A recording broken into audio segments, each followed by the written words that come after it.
What is the first name you think of when you hear that word? You probably thought of Charles Darwin. Well, regardless of whether or not you thought of Darwin, this short documentary will explain some of his as well as a few other scientists' work.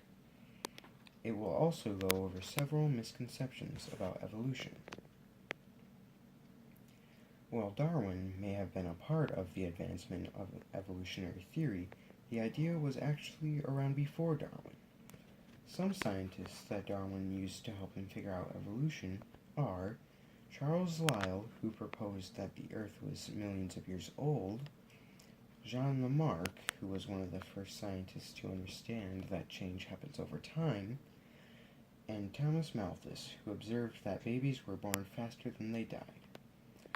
Some of the evidence supporting the theory of evolution include fossil distribution, Darwin's many observations on his visit to the Galapagos Islands, homologous structures, which are similar bones or organs with different purposes, such as the radius or the humerus, in different species belonging to the animal kingdom, the vestigial structures, such as the human appendix.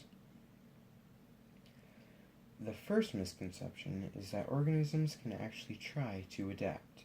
While it is true that animals have a survival instinct, they can't physically change themselves like in books or movies.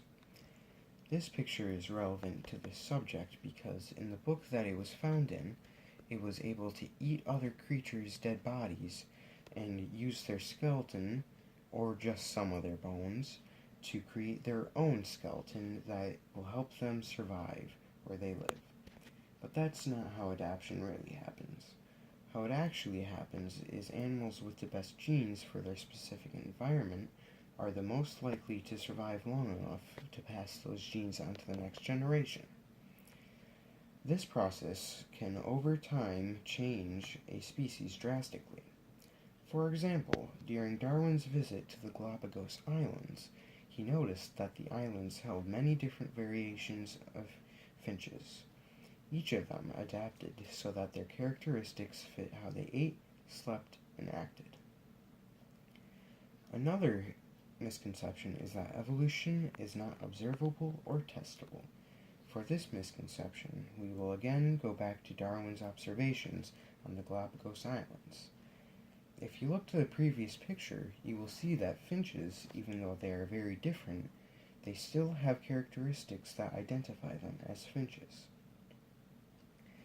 People are also commonly mistaken in thinking that evolution makes organisms better over time.